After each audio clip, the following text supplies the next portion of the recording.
In a future shaped by nuclear war and genetic experiments, society is divided between the enhanced and the rejected. When a hidden conspiracy begins to unfold, one unlikely group risks everything to expose the truth and fight for real equality. More than 6 decades earlier, the world collapsed after a nuclear war wiped out entire cities and left most regions unlivable. Electricity failed almost instantly, communication systems went silent, and families were separated in the chaos. Governments fell, resources ran out, and survival became the only priority. It seemed like civilization had reached its end. Far away in the Amazon rainforest, a botanist named Liam Schmidt made a discovery that would change the course of history. While studying plant mutations caused by radiation, he came across a strange tree unlike anything recorded before.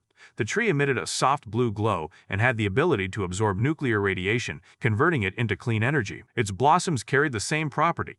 These flowers, later named Genesis flowers, became the foundation for rebuilding what had been destroyed. However, the war had left another lasting effect. Radiation exposure caused severe genetic damage. Almost 90% of children were born with serious defects. In response, scientists began experimenting with the DNA of the Genesis flower.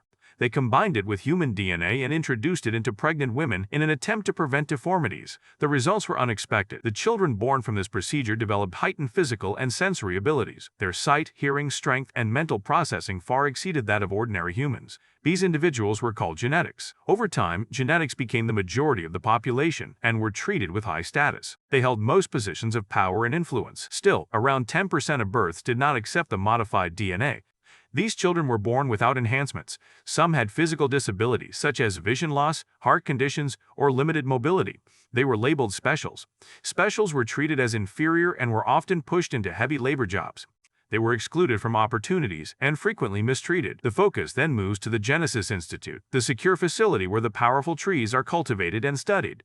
Inside works a man named Leon, a wheelchair user employed as a cleaner. Visiting the institute that day is Chloe, a 12-year-old girl on a school trip. At first glance, they seem unrelated, but they are secretly working together. Their goal is to steal a Genesis flower. Chloe keeps the tour guide distracted while Leon accesses a restricted door using his technical skills. Once inside the secured area, he checks the hallway and releases a small remote-controlled toy mouse. When security guards pick it up out of curiosity, it releases a gas that causes them to fall unconscious. Leon wears a protective mask before entering the laboratory. He has already sent gas through the ventilation system, leaving the scientists inside unconscious. He pauses briefly and looks at his late mother's watch, gathering himself before moving forward. He breaks open a protective glass container and takes a blue Genesis flower. The moment it is removed, the security system activates.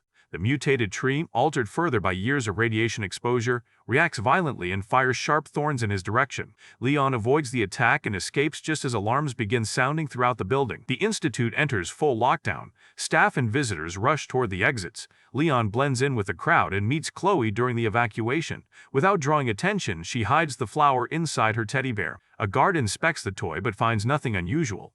They leave the facility without being detected.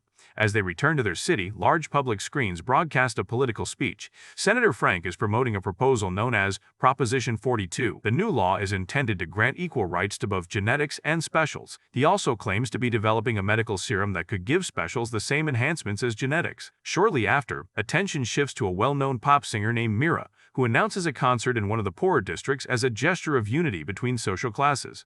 Leon remains doubtful. He believes the genetics in power rarely act in the interest of specials. They eventually arrive at their home, which doubles as a workshop. The basement space is filled with plants, mechanical tools, and experimental devices. Chloe has strong knowledge of botany and cultivates unusual plants, including acidic fruits and fast-growing vines. Leon focuses on engineering. He designs and builds prosthetic limbs for disabled specials. Using a small extract from the stolen Genesis flower as an energy source, he powers his inventions and continues searching for ways to improve the lives of people society has pushed aside. Later that night, Leon receives a call from a man who lives in the wealthy district reserved for genetics. The caller sounds nervous. He explains that he is actually a special who has been hiding his condition. He depends on a mechanical exosuit to move around and keep his job.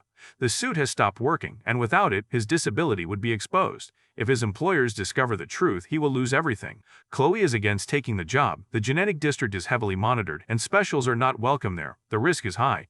However, the man offers triple their normal fee, insisting that he has no one else to turn to. After thinking it through, Leon accepts. Chloe remains uneasy and reminds him that even getting past security could be impossible. Leon assures her he knows another way in. They access the district through an abandoned underground passage that connects to older parts of the city. It leads them close to a luxury hotel where the man works as a chef. He quietly lets them in through a service entrance to avoid attention. Once inside the kitchen area, Leon begins repairing the damaged mechanical suit while Chloe keeps watch. Before the repairs are complete, the power suddenly cuts out. Within seconds, armed members of a group known as the Anti-Genetic Squad storm the building. They are ordinary humans who resent the dominance of genetics and respond with violence. They move through the hotel without hesitation, attacking staff and causing destruction. The chef is killed, and the kitchen is left in ruins. Leon and Chloe hide nearby, trying to stay silent. Their planned exit through the back door is no longer accessible. With no time to think, Leon makes a difficult choice. He puts on the chef's mechanical suit, even though it is only partially fixed. At the same time, several gang members enter the kitchen and begin discussing their next move. They talk openly about a plan scheduled for the following day involving a bombing meant to target a high-profile figure. During their conversation, a piece of paper falls from one of their pockets. Chloe quietly picks it up. Suddenly, the unstable suit fails, and Leon falls against a metal counter, creating noise. The gang notices immediately and attacks. Using the limited strength provided by the suit, Leon pushes over shelves and equipment to slow them down. He forces the lockback door open and manages to get both of them outside. They escape the area and return home, believing they survived the worst of it. Their relief does not last. News reports reveal that security cameras at the hotel clearly recorded their faces. Since the attackers wore masks, the authorities assume Leon and Chloe were responsible. They are publicly identified as suspects and accused of leading the assault. Overnight, they become wanted fugitives for crimes they did not commit. While watching a televised interview with the head of the police special task force, Leon recognizes the officer speaking. He remembers seeing the same man giving orders during the hotel attack. It becomes clear that the police chief himself is leading the anti-genetic squad. The situation is larger than they first thought. Chloe examines the paper she picked up at the hotel. It turns out to be a promotional flyer for Mira's upcoming concert. They quickly understand the connection. The gang intends to carry out an attack at the event and blame it on specials. If that happens, public support for Proposition 42 will collapse, and any hope of equality will disappear. Chloe believes they have to stop it. She sees this as their chance to protect not only themselves but every special facing discrimination.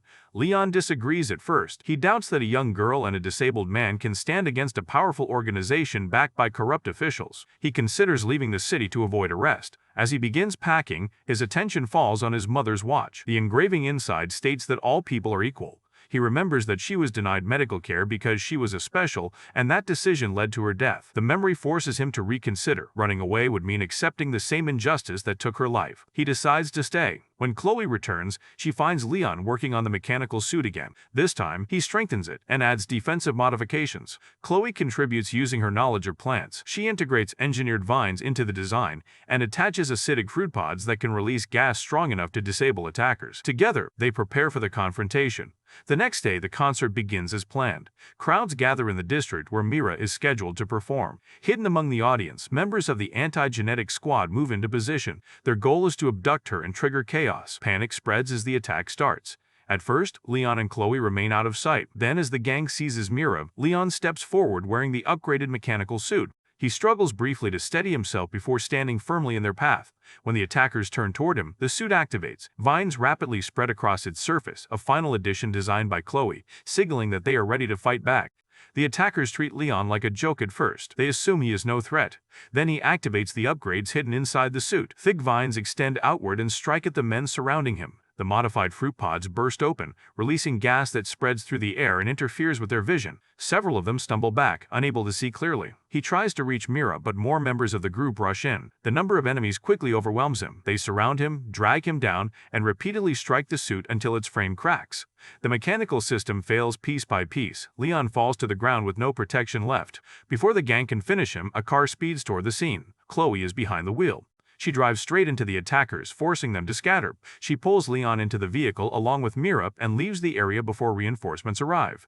They retreat to the workshop and secure every hidden entrance. Once inside, they explain the situation to Mira. The officers assigned to protect her were the same people who led the assault. She reveals that she is scheduled to meet Senator Frank soon. Leon responds that this pattern is not random. The hotel was targeted first. The concert followed. The next logical target is the medical center. He explains that Mira is only a distraction. The real objective is the senator. If he is eliminated, the proposed law will collapse. They decide they must prevent the next attack. Mira agrees to cooperate. The following day, she and Leon enter the medical facility pretending to be a couple arriving for an appointment. To keep attention away from Leon's movements, Mira begins singing in the lobby, drawing staff and visitors toward her voice. At the same time, members of the gang move into position. Leon intercepts them before they reach the senator. Using a concealed mechanism, he sprays a corrosive substance onto their masks, damaging their gear and exposing their faces. He manages to subdue several of them, but the police chief soon confronts him directly. The chief's strength and combat skill exceed Leon's limits. Once again, the suit is shattered under heavy blows, and Leon is left defenseless. Just as the chief prepares to end the fight, armed security personnel assigned to the senator arrive. They open fire on the attackers. Several gang members are taken down while others flee. The police chief escapes during the confusion, keeping his role hidden from the public. Although Leon risked his life to protect the senator, the guards treat him with suspicion instead of gratitude. Moments later, the senator himself appears. A truth that has been kept quiet for years comes out. Leon is his son. Chloe is shocked by the revelation. She believes Leon has been hiding a connection to the powerful elite. Hurt and confused, she leaves without listening further. News of the attempted assassination spreads quickly. Reporters gather, asking the senator to explain what happened. During a public statement, he announces that his own son saved him and emphasizes that Leon is a special. He uses this moment to argue that specials are capable and deserving of equal standing. Public opinion shifts. Proposition 42 receives majority support and is officially passed. Authorities announce new policies to protect the rights of specials and establish medical centers to provide treatment. Leon searches for Chloe but cannot find her. With no leads, he visits one of the newly opened medical camps. He watches as people who were once denied care finally receive assistance. The senator approaches him there and admits to past mistakes. He confesses that decisions he made contributed to Leon's mother being refused treatment. He says he wants to correct what he can now. He also gives Leon a letter written by his mother before she died, explaining that he had kept it after Leon left home. Leon reads the letter alone. In it, his mother asks him not to carry hatred and encourages him to forgive his father. She reminds him that every person has equal worth. Later, Chloe and Mira return. Chloe informs Leon that the police chief has not been arrested and continues to operate freely. Leon senses that something does not add up. Determined to investigate, Chloe uses a specialized camera to look inside a restricted laboratory area. Through the live feed, she sees the senator and the police chief together in private discussion. The truth becomes clear. They were never opponents. Their conflict was staged. The attacks, the speeches, and even the public rescue were all part of a calculated plan. The proposed law was not designed to uplift specials. Its hidden purpose was to further enhance genetics while maintaining control over everyone else. The reason behind the entire scheme is soon uncovered. The upgrade they planned required a rare substance that exists only in the brains of specials. Everything that happened, including the public attacks and political speeches, was meant to distract the population while this substance was secretly collected. At the medical camps, specials who arrived expecting treatment were instead being used as sources. The chemical was removed through a procedure that the body could not survive. Each extraction ended in death. The senator and his inner circle were fully aware of this. Their long-term vision was a society made up only of genetics. Specials were never meant to be cured. They were meant to disappear. There is another disturbing detail. The so-called cure would not be distributed widely. Only one person was selected to receive it, Leon. The senator intended to secure his son's future while eliminating the rest. Leon witnesses the situation inside the camp for himself. Patients are dying in large numbers. Word spreads quickly among the specials, and they begin to understand that they were deceived. Anger replaces hope. Many of them prepare to resist. Following a plan, Leon allows himself to be taken into an operating room as if he has agreed to undergo the procedure. Hidden beneath the blanket is his rebuilt prosthetic suit. When the senator and medical staff approach, Leon reveals that he knows the truth. He confronts his father directly and locks him inside a secured room. From a nurse, he takes the injection created from the harvested chemical, the same substance that cost others their lives. He moves to the security control room, overpowers the guards, and unlocks the facility doors. Alarms begin to sound across the camp. Shortly after, the police chief arrives with armed forces to regain control. By then, it is too late. The specials have already risen. With no advanced weapons, they use whatever they can find, such as tools, broken equipment, and furniture parts. Genetics may be physically stronger, but the sheer number of specials shifts the balance. The conflict spreads through the entire compound. At the same time, Chloe and Mira work on exposing the truth. They possess recorded evidence proving the senator and the police chief are partners. They attempt to transmit the files to higher authorities, but the upload requires several minutes. Before it completes, they are discovered. An attacker grabs Mira and nearly kills her. She is saved at the last moment when a special intervenes. Soon after, the upload finishes successfully. The evidence reaches officials outside the corrupt network. The secret is no longer contained. Inside the facility, Leon faces the police chief in a final confrontation. Enhanced by genetic modifications, the chief moves with speed and force beyond normal limits. He smashes what remains of Leon's suit and drags him into the laboratory area. There, behind the control systems, stands a Genesis tree. Leon understands the tree's defensive response. In a final attempt, he reaches for one of its flowers. The action activates its protection mechanism. Sharp thorns fire outward in all directions. Leon drops to the ground to avoid them. The police chief is struck directly and killed. Not long after, officers who are not involved in the conspiracy arrive. With the evidence now public, they arrest the remaining gang members and detain the senator. The facility is secured and the illegal operations are shut down. Once the full truth becomes known, Proposition 42 is revoked. The borders separating districts begin to open. Restrictions between genetics and specials are removed. Travel is allowed, and both groups start living within the same communities. Systems are restructured to prevent similar abuse of power. Leon, Chloe, and Mira remain together after everything they endured. Mira survives her injuries but loses her ability to sing. She accepts this change and chooses a quieter life. Chloe stays close to them, safe at last. It appears that stability has finally returned. However, in a final moment, a man with a damaged face is shown watching Leon from a distance. It is his father. Whether he escaped custody or was never properly detained is unclear. His survival suggests that the conflict may not be over, leaving uncertainty about what will happen next.